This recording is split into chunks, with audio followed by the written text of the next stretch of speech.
జై శ్రీరామ్ మిత్రులారా, మీరు ముందుగా ఇప్పుడు ఏదైతే వీడియో చూసారో ఆ వీడియోలో కనబడుతున్న వ్యక్తి పేరు సావీజ్, మహమ్మద్ సావీజ్.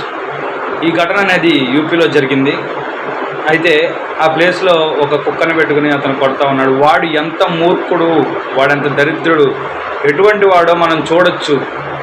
మన కళ్ళకు కట్టినట్టుగా కనబడుతుంది. ఇటువంటి వాళ్ళకి శిక్ష పడదా?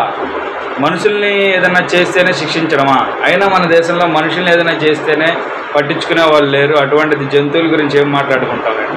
కానీ ఒక యానిమల్ లవర్గా నేను చెప్పాలనుకున్నది ఏంటంటే, జంతువులకి కూడా ప్రత్యేకంగా ఒక యాక్ట్ అనేది గవర్నమెంట్ తీసుకురావాలి. బక్రీద్ వచ్చింది అనగానే నేను మొన్న చాలా వీడియోలు చూశాను.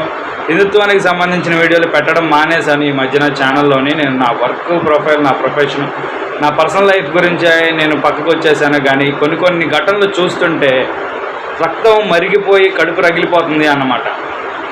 జంతువులకి సపరేట్గా ఒక యాక్ట్ అనేది, ఒక సపరేట్ లా అనేది తీసుకురావాలి. మనిషిలో మానవత్వం అనేది పూర్తిగా పోయి పూర్తిగా ఒక మూర్ఖుడిలాగా, రాక్షసుడిలాగా ప్రవర్తించేస్తున్నాడు ఇప్పుడున్న సమాజంలో. సో దయచేసి మిత్రులారా, అందరు నేను ఒకటే కోరుకునేది, ఎవరైనా కూడా జంతువుల వందు కనీసం దయ అనేది చూపించండి. దయచేసి మాంసాహారం తినండి. మీకు ఎంతవరకు ప్రోటీన్ అవసరమో అంతవరకు కోళ్ళు, చేపలు అన్నీ తింటున్నారు.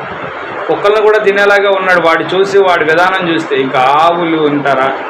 గోమాత మనకి పాలిచ్చి, కన్న తల్లి పాలు ఎంత శ్రేష్టమో గోమాత పాలు కూడా అంతే శ్రేష్టం. అటువంటి గోవులను కూడా భక్షించే ఈ రాక్షసుల్ని మనం ఏం చేయాలి?